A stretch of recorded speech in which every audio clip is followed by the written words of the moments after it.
Assalamualaikum warahmatullahi wabarakatuh. Alhamdulillah, alhamdulillahi ala ni'amihi dzahirati wal batinati qadiman wa hadithan. Wassalatu wassalamu ala nabiyyihi wa rasulihi Muhammadin wa alihi wa sahbihi alladzina saru fi nusrati dinihi sayron hasithan wa ala adbaihim alladzina warithu ilmahum wal ulama'u warasatul anbiya akrim bihim warithan wa maurusan. Amma ba'd, usikum wa iyaya bitaqwallah faqad fazal muttaqun. Qala Allah Ta'ala fil Qur'anil Karim, a'udzu billahi minasy syaithanir rajim. Bismillahirrahmanirrahim. Wal 'asr innal insana lafi khusr illal ladzina amanu wa 'amilus sholihati wa tawashaw bil haqqi wa tawashaw bis sabr. Al-ayat. Bapak-bapak, ibu-ibu jamaah kajian Ahad pagi, Ahad ketiga setiap bulan di AIC yang dirahmati Allah Subhanahu wa taala. Terlebih dahulu mari kita memanjatkan puji syukur kehadirat Allah Subhanahu wa taala. Allah tidak henti-hentinya memberi kepada kita banyak sekali nikmat. Baik nikmat yang bersifat zahir, lahiriah, yang bisa kita rasakan, bisa kita lihat, bisa kita timbang, bahkan mungkin bisa kita hitung. Tetapi juga nikmat yang bersifat batiniah, nikmat yang berada dalam jiwa kita, yang boleh jadi tidak bisa kita lihat, tidak bisa kita, bahkan tidak bisa kita rasakan, tidak bisa kita ketahui, termasuk kita dijauhkan dari azab, dari bebendu, dari musibah. Itu semuanya dari Allah Subhanahu wa taala yang sampai kepada kita. Untung Allah Subhanahu wa taala tidak menuntut kita untuk membalas pemberian dari Allah, nikmat dari Allah. Kita hanya dituntunkan untuk selalu bersyukur. Bersyukur dalam hati, bersyukur dengan lisan kita, tapi juga bersyukur lewat amalan kita, lewat hidup kita. Tidak lain di dunia ini adalah beribadah kepada Allah Subhanahu wa taala yang kita diberi peran sebagai khalifatullah, pengelola alam semesta. Salawat dan salam semoga menetap pada junjungan kita, panutan kita, uswah hasanah kita, Nabi Agung Muhammad sallallahu alaihi wasallam. Dan semoga melimpah kepada keluarga Kanjeng Nabi, kepada sahabat-sahabat Kanjeng Nabi. Yang keluarga Kanjeng Nabi serta sahabat itu nyata-nyata telah menegakkan dan menjunjung tinggi agama Islam dengan sungguh-sungguh, dengan pengorbanan yang amat sangat banyak. Pengorbanan tenaga, pengorbanan harta, bahkan pengorbanan jiwa. Istri Kanjeng Nabi, Khadijah, itu sewaktu belum menikah dengan Kanjeng Nabi, 1/4 kekayaan orang Makkah berada di tangan Khadijah. Tapi ketika Khadijah akan wafat, kain kafan pun tidak punya. Itu karena seluruh apa yang di dimiliki oleh Khadijah sebagai istri Kanjeng Nabi, tapi juga sebagai umat Kanjeng Nabi, betul-betul berkorban untuk menegakkan dan menjunjung tinggi agama Islam. Dan semoga melimpah kepada seluruh pengikut Kanjeng Nabi. Semoga sampai kepada kita semuanya yang hadir pada acara silaturahmi pada pagi hari ini. Bapak Ibu jamaah rahimakumullah, kali ini yang ingin kami antarkan sederhana sekali. Sesungguhnya ada satu surat dalam Al-Quran, surat ke-103. Bapak Ibu semuanya sudah hafal. Tapi surat itu ternyata memiliki banyak kelebihan. Jumlah ayatnya hanya 3. Persis seperti surat Al-Kautsar, surat An-Nasr, Idza Jaa sama Al-Kautsar itu sama-sama 3 ayat dalam satu surat. Tapi pada surat Al-Asr ini menarik karena kalimat-kalimat yang ada di dalamnya itu bersifat umum. Bahkan kemudian seorang Imam Syafi'i menyebut seandainya manusia sedia untuk memikirkan muatan surat ini, niscaya mencukupi. Tidak perlu dengan seolah-olah, tidak perlu dengan surat-surat yang lain. Sementara kita ketahui Al-Quran 114 surat. Tapi satu surat ini memungkinkan, kemudian mewakili keseluruhannya, yang oleh Imam Syafi'i disebut sebagai bisa. Kalau dalam bahasa Arab sering disebut lau fakkaronna sukulluhum fi hadhi surah lakafathum. Mencukupi ini. Nah, dan kemudian satu surat yang sederhana ini oleh seorang pembaharu, pendiri Muhammadiyah, Kiai Haji Ahmad Dahlan, ketika mendakwahkan Islam pada saat beliau berdakwah di Jogja, itu sampai dengan mengulang-ulanginya hingga 7 bulan. Karena sekaligus beliau kaitkan kedisiplinan yang harus ada di umat pada waktu itu. Karena biasanya umat Islam pada waktu itu kurang serius kaitannya dengan kedisiplinan. Sehingga tidak pernah disiplin, waktu ya dibiarkan saja, kemudian Kiai Haji Ahmad Dahlan sampai dengan 7 bulan mengulang-ulanginya.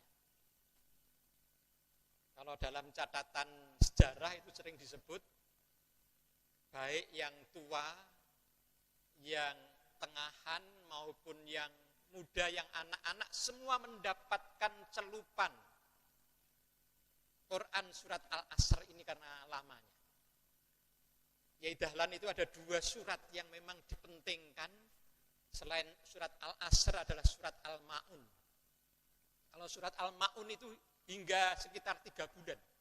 Beliau ulang. Dan kemudian beliau pada waktu itu tidak sekadar mengulanginya, tapi kemudian mempraktekannya. Mohon maaf, sehingga pada waktu itu Kiai Dahlan ketika murid-muridnya mengikuti kajian beliau, kemudian Kiai, ada yang protes kepada Kiai Dahlan. Ini sudah kemarin diberikan kepada kita, wahai Kiai. Sebelumnya juga sudah, berulang-ulang sudah Kiai berikan kepada kami. Dilanjutkan dengan surat yang lain. Apa jawab Kiai Dahlan? Bagaimana cara menepatkan Quran surat Al-Ma'un ini pada kalian? Ya kami hafalkan. Terus digunakan untuk apa? Untuk sholat. Bagus. Tapi tidak cukup. Harus dipraktekkan. Bagaimana mempraktekannya Kiai? Baik. Akhirnya Kiai Dahlan pada waktu itu, karena di Kauman itu dekat dengan Bringharjo, ya dekat semuanya kayak gitu, kemudian Kiai Dahlan memberi, baik kalian semuanya nanti sebelum kembali ke rumah, datangilah pasar Bringharjo. Temukanlah di sana orang yang miskin.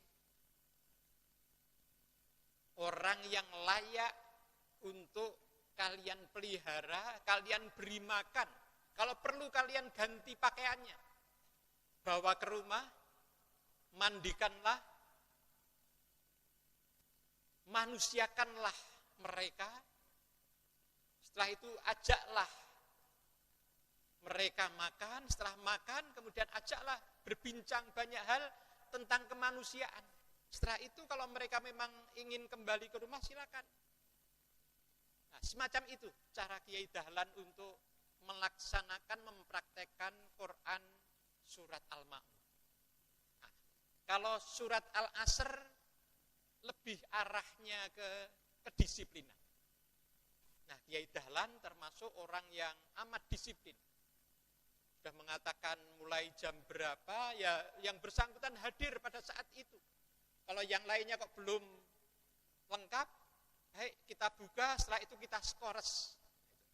Kita skores. Itu karena disiplin beliau. Al-Asr. Kalau rencananya jam 8 dimulai, ya jam 8 kita mulai. Soal belum banyak yang datang, nggak apa-apa. Tapi setelah itu kita skores, kita tunggu layaknya seberapa, baru kita lanjutkan. Nah, Bapak Ibu yang kami hormati, nah, Quran surat Al-Asr ini tampaknya kalau pemahaman saya jadi lebih penting ketika zaman sekarang itu cepat sekali perubahan di lingkungan kita. Betul-betul cepat sekali. Nah, orang kemudian masing-masing merasa waktunya tidak banyak, termasuk ketika harus membaca Quran, harus mendalami Quran dan lain. Nah, Quran surat Al-Asr ini mencukupi sesungguhnya. Ini ungkapan dari Imam Syafi'i semacam itu. Mencukupi. Tapi dalamilah. Sehingga kalau orang Jawa sering menyebut, kalau tidak bisa semua satu Al-Quran, ya paling tidak satu surat. Apa itu ayat surat Al-Asr ini? Orang Jawa sering menyebut sebagai jimat. Jimat. Jimat itu singkatan dari apa? Siji ning dimatke. Betul. Siji anang dimatke tenanan. Satu surat tapi betul-betul dipahami dan bisa dipraktekkan. Sederhana, dan itu akan mendasari betul. Karena kalimat-kalimat yang ada di dalamnya memang mencakup, memuat hal-hal yang memang prinsip dari agama Islam. Pegangan hidup siji ananging dimat-matke, insya Allah bisa dipahami itu. Setelah lebih-lebih ketika sudah biasa kita lakukan, sudah kita biasakan. Di sini Imam Syafi'i menyebut jika manusia memikirkan muatan surat Al-Asr ini niscaya sudah mencukupinya. Seolah-olah tidak perlu 113 surat yang lain. Meskipun nyatanya banyak sekali yang perlu kita perlukan. Artinya bagi orang-orang yang mungkin merasa waktunya tidak ada, satu surat ini mencukupi. Ya, kemudian Kiai Dahlan beliau mengajarkan dan mengulang-ulangi surat Al-Asr ini selama 7 bulan, sehingga lelaki, perempuan, tua, muda di Kauman Jogja saat itu mendapatkan bekas pembelajarannya. Mendalam betul. Ya, kita lanjutkan. Halaman berikutnya. Ya, mari kita masuk ke satu surat yang hanya 3 ayat ini. A'udzubillahi minasyaitonirrajim. Bismillahirrahmanirrahim. Wal asr. Wal asr. Wanya di situ bermakna demi. Sumpah Allah. paling sederhana kita maknai wa di situ perhatikanlah gitu. Ini karena pentingnya. Perhatikanlah apa? Al-asr. Al-asr. Demi asr. Asr itu sering dimaknai sebagai asar. Waktu asar. Boleh. Boleh. Waktu sore hari juga boleh. Nah, al-asr itu dari kata asalnya asoro. Asoro itu adanya apa istilahnya? Menekan sesuatu sehingga yang ada di dalam itu jadi tampak menonjol keluar. Atau istilahnya al-asr itu karena tertekan itu. Kemudian akhirnya yang ada di dalam keluar. Dari al-asr itu muncul kata iksor. Iksor itu apa? Angin yang karena tertekan kemudian bisa memporak-porandakan apa saja. Yang semacam itu iksor. Ini dipakai dalam Al-Quran. Selain iksor ada juga muksirot. Al-muksirot. Al-muksirot itu awan. Jadi awan itu yang mengalir air. Nah kemudian mencurahkan hujan. Muksirot. Itu dari kata asoro juga. Selain al-asr. Asar. Nah, asr ada yang menyebut waktu sore. Mengapa? Karena pagi sudah memeras tenaga. Sejak pagi orang biasa bangunkan pagi. Sudah memeras tenaga, maka sorenya tinggal sisa-sisa. Enggak sedikit. Sehingga sering kemudian asar disebut sebagai waktu sore hari. Waktu asar. Orang-orang mau tidak mau sudah tenaganya sudah habis untuk bekerja di pagi hari itu. Kemudian ayat yang kedua. Innal insana lafi khusr. Inna sesungguhnya. Al insana manusia tanpa kecuali. Al insan manusia yang memang memiliki pikiran, yang memang memiliki kemampuan yang tidak biasa karena perannya sebagai khalifatullah, yang tidak seperti binatang, lafi khusr, sesungguhnya berada dalam tempat, fi di situ biasa dimaknai tempat, khusrin, khusr, rugi, celaka, lemah, hal-hal yang berkaitan dengan negatif. Jadi sesungguhnya manusia, terutama yang punya akal, yang sudah balik, yang sudah mu'alaf, itu tanpa kecuali semuanya dalam keadaan rugi. Rugi semuanya. Kalau kita mengetahui, misalnya manusia itu sekadar berpikir, membandingkan diri dengan binatang. Misalnya binatang. Binatang itu hidup di dunia, ya, dia lakukan apa saja. Setelah itu kemudian suatu ketika dia akan mati juga, mati. Apakah manusia semacam itu? Nah ini, sehingga manusia mau tidak mau penting sekali untuk berpikir. Saya tidak seperti binatang yang setelah mati tidak ada pertanggungjawaban. Karena binatang tidak memiliki peran sebagai khalifatullah. Tapi manusia punya itu. Sehingga kalau hanya semacam itu amat sangat rugi. Amat sangat rugi. Kemudian Bapak Ibu yang kami hormati, nikmat dari Allah kaitannya dengan waktu ini. Ada dua nikmat dari Allah yang amat sangat sering dilupakan oleh manusia. Yang pertama waktu atau kesempatan. Yang kedua apa? Sehat, kesehatan. Biasanya orang sehat itu sewaktu sehat tidak sadar. Oh, saya sehat, nggak jadi masalah apapun akan saya lakukan. Tapi sadarnya biasanya ketika sakit. Ketika sakit baru tahu, kalau sehat demikian juga waktu, kesempatan. Ketika banyak kesempatan, punya waktu panjang, masih muda, leluasa, itu seolah bukan nikmat. Tapi ketika waktunya pendek, sekian hal harus dilakukan, baru terasakan, oh ternyata kesempatan itu mahal harganya. Amat sangat mahal harganya. Nah, ini ayat yang kedua. Innal insana lafi khusrin, sesungguhnya setiap manusia, tua, muda, yang berakal, yang mu'alaf, sesungguhnya dalam keadaan rugi, dalam keadaan celaka. Celaka. Karena sudah diberi kesempatan hidup di dunia ini. Dan yang bersangkutan, kita hidup di dunia ini sudah diberi peran, yaitu sebagai khalifatullah. Semuanya tanpa kecuali akan rugi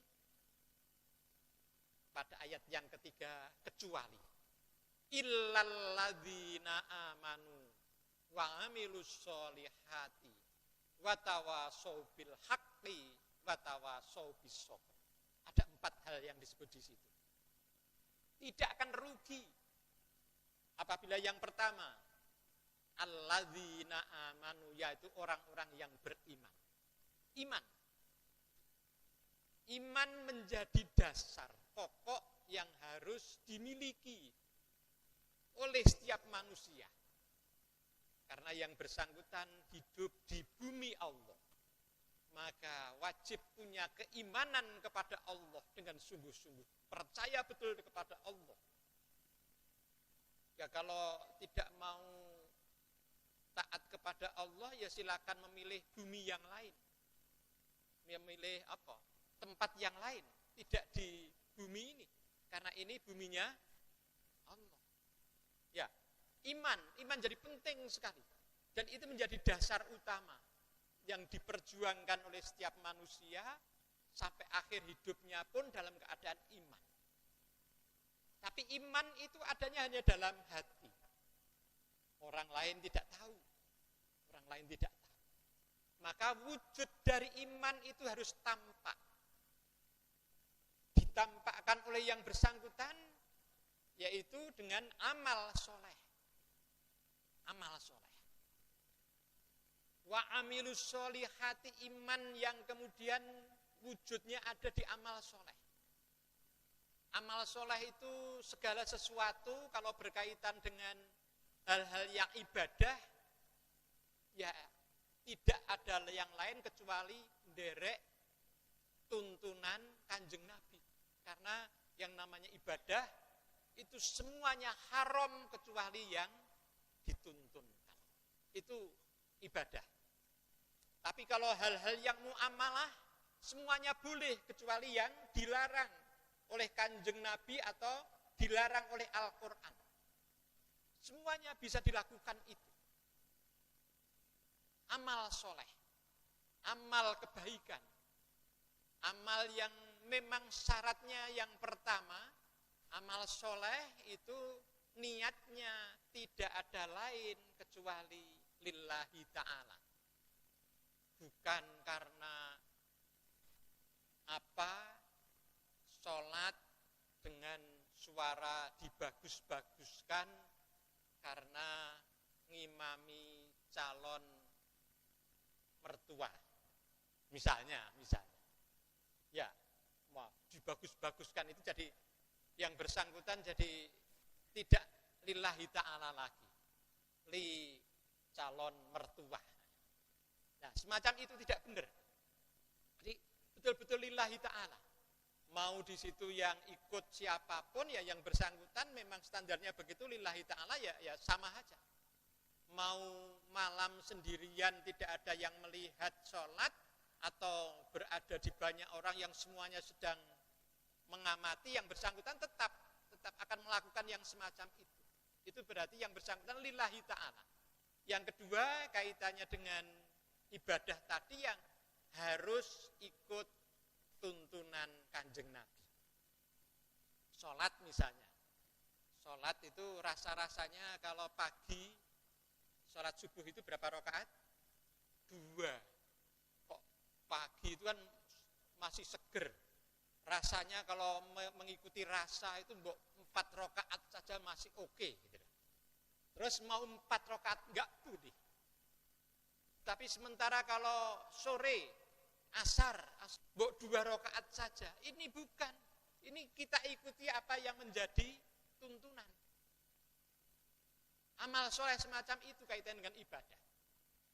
Sementara yang kaitan dengan muamalah, segala sesuatu yang untuk kaitannya dengan kepentingan bersama, kepentingan muamalah duniawiyah, kepentingan dengan lingkungan kita, RT, RW, kelurahan, kecamatan, kabupaten kita. Mana yang penting dilakukan, lakukan. Itu amal soleh juga.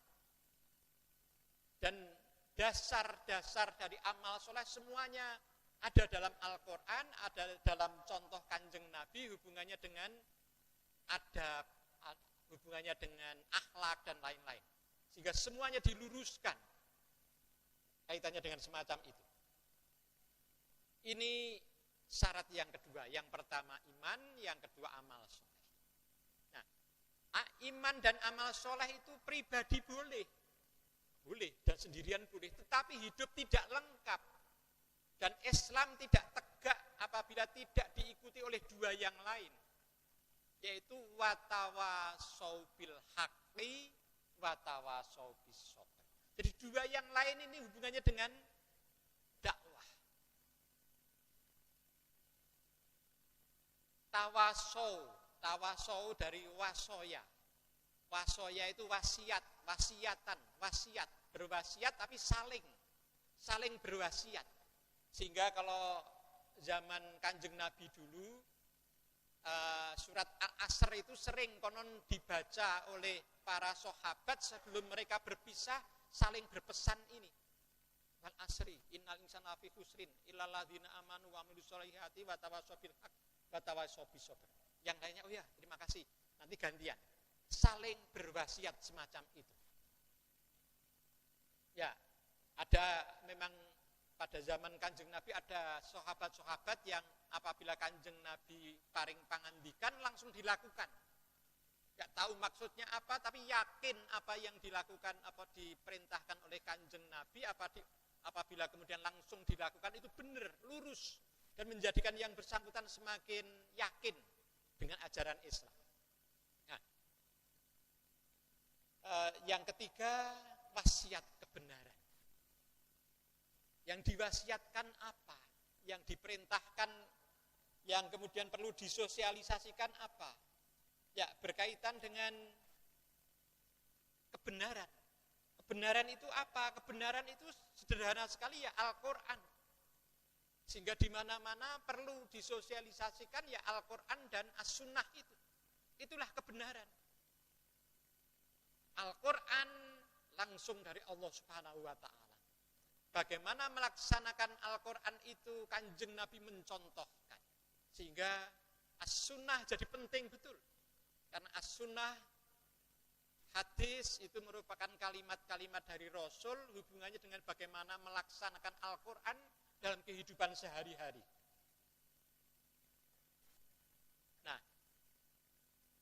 dalam kenyataannya yang namanya watawasau bil haq itu dalam kehidupan kita, kebenaran itu sering kemudian diperadukan juga dengan yang lain. Bapak Ibu yang kami hormati, saya jadi ingat dulu ketika membuka tarikh sejarah, Kiai Dahlan itu ketika dulu bertemu dengan Romo Van Lith berkaitan dengan kasus tanah di Kauman ini, itu Kiai Dahlan, baik, saya siap beradu kepentingan, wahai Van Lith. Mereka berdua akhirnya berdebat. Apabila debat itu dimenangkan oleh Van Lith, ya mau tidak mau, Kiai Dahlan ya takluk pada Van Lith. Tapi kalau debat itu dimenangkan oleh Kiai Dahlan, maka Van Lith harus taat tunduk kepada kepada Kiai Dahlan. Nah, dalam pembicaraan itu keduanya yakin dengan masing-masing kitab sucinya.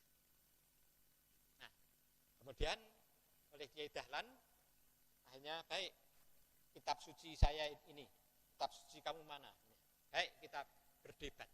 Nah, debat itu ramai sekali dan kaitannya dengan keyakinan betul. Mencari kebenaran dan kemudian tidak sekadar mencari, kalau sudah menemukan, bagaimana caranya menjalankan kebenaran.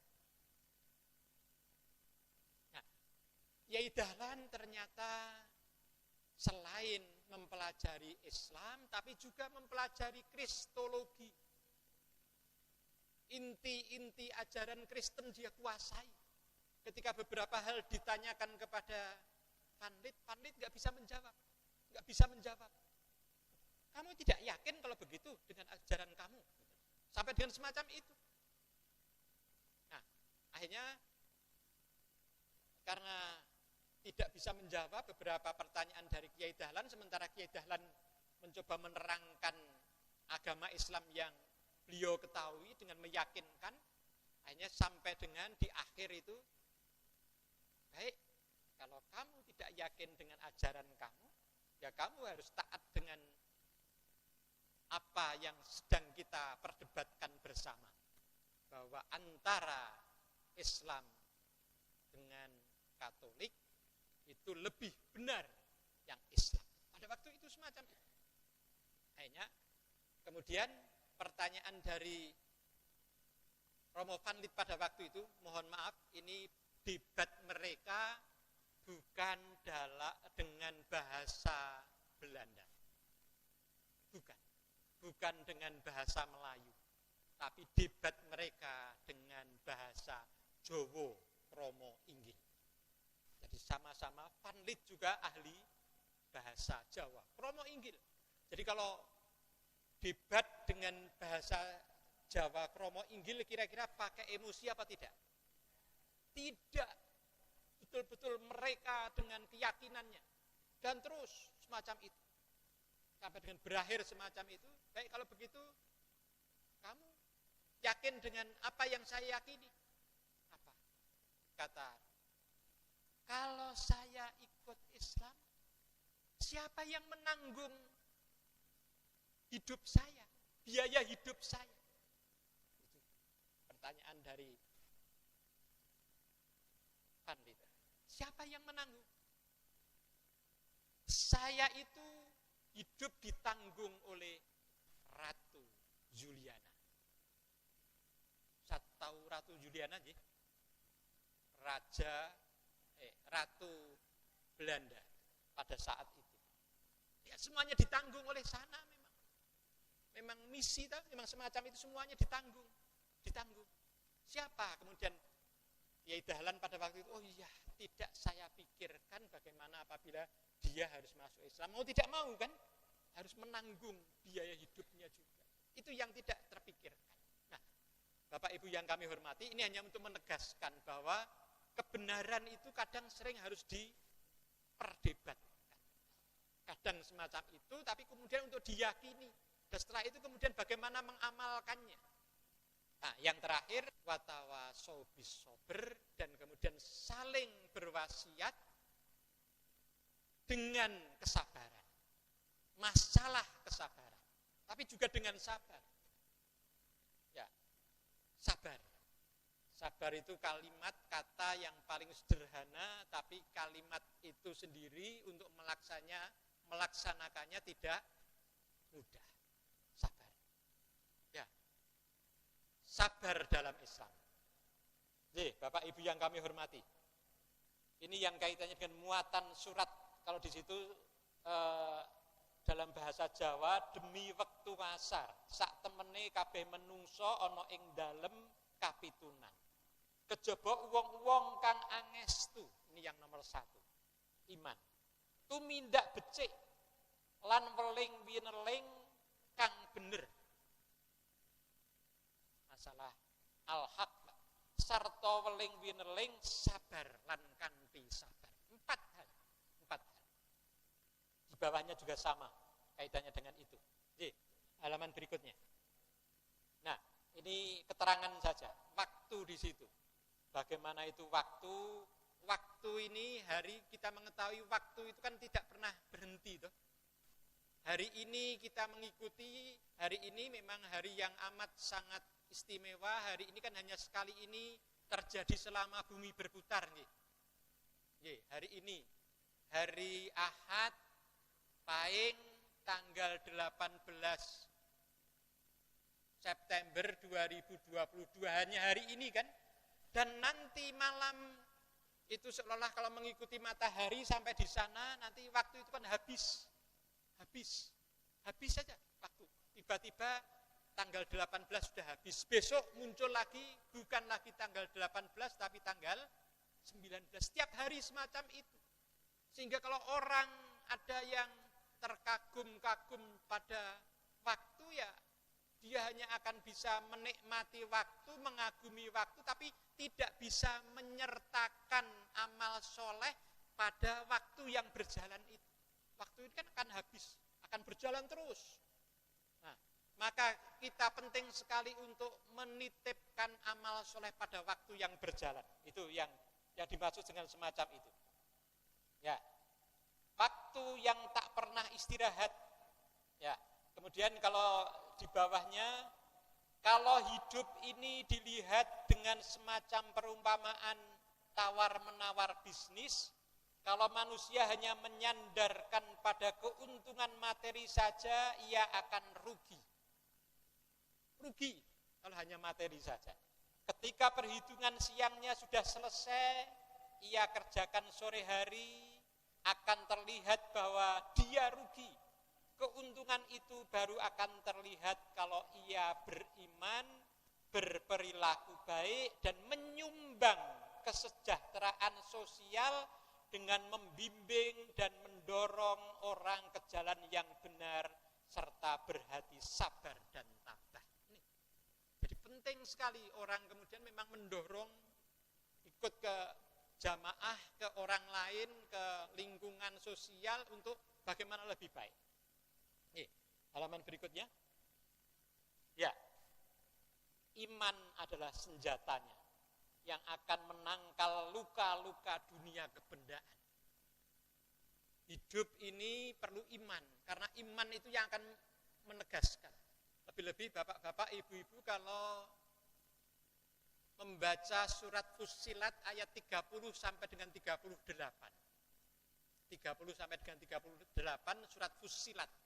Itu Allah berfirman di situ kaitannya dengan orang yang beriman dan kemudian istiqomah dalam keimanan itu. A'udzubillahi minasyaitonirrajim. Bismillahirrahmanirrahim. Innal rabbunallahu tsumastaqamu tatanazzalu alaihimul malaikatu alla takhafu wa la tahzanu. Sesungguhnya orang-orang yang menyatakan dirinya Allah pangeran kami, tsumastaqamu, dan kemudian yang bersangkutan betul-betul menegaskan dirinya bahwa dia itu betul-betul memang bertuhankan Allah. Istiqomah di situ. Tatanazzalu alaihimul malaikah, dia akan dituruni. Tatanazzalu berulang-ulang turun kepada yang bersangkutan al-malaikah, malaikat. Malaikat turun kepada yang bersangkutan, dan peran yang dilakukan oleh malaikat itu apa? Menjalani kehidupan itu pasti ada luka. Luka jiwa, luka hati itu biasa sekali. Tapi di situ alla takhafu wa la tahzanu. Jangan takut. Wa la tahzanu, dan jangan sedih. Takut dan sedih itu hal yang amat sangat manusiawi. Tetapi itu akan hilang ketika apabila kita dengan sungguh-sungguh kemudian, ya Allah, Allah Maha Kuasa, Allah yang menakdirkan segala sesuatu, dan saya yakin betul, sehingga minta maaf, biasanya orang takut itu takut pada apa? Takut yang paling kuat itu apa? Masa depan. kula mboten napa-napa anak kula. Wayah kula benjang terus pripun cobi. Itu kan memang masa depan itu amat menakutkan. Tapi yang akan datang Allah juga hadir. Sehingga kita tidak perlu takut. Wala tahzanu, dan jangan sedih. Kalau sedih itu biasanya hubungannya dengan masa lalu. Sedih itu kan masa lalu. Pengalaman-pengalaman yang gak enak di masa lalu itu menjadikan kita sedih. Nah, kita tidak perlu mengingat-ingat saat ini untuk menjalani masa depan, besok mau bagaimana, yang akan datang bagaimana. Terlalu memusingkan itu menjadikan kita takut. Tapi kalau terlalu melihat masa lalu, macam-macam yang akan sedih terus. Lebih-lebih yang terpenjara oleh masa lalu. Apa orang sukanya nostalgia, orang sukanya apa yang kaitan dengan itu. Wah, itu hidup itu harus berjalan, dan hari ini hanya hari ini, dan kita harus terus berjalan. Ya. Yang terakhir 6265, jika ia hidup hanya untuk dirinya sendiri, ia belum memenuhi seluruh kewajibannya. Apapun kekayaan yang ada padanya, terutama dalam kehidupan moral dan spiritual, harus ia sebarluaskan kepada saudara-saudaranya. Nah, ini kaitannya dengan dakwah. Saya pikir semacam itu. Berikutnya masih. Ya, ini beriman, beramal soleh, tawasau bil haq, tawasau bis sober, tadi yang sudah kami terangkan. Kemudian berikutnya.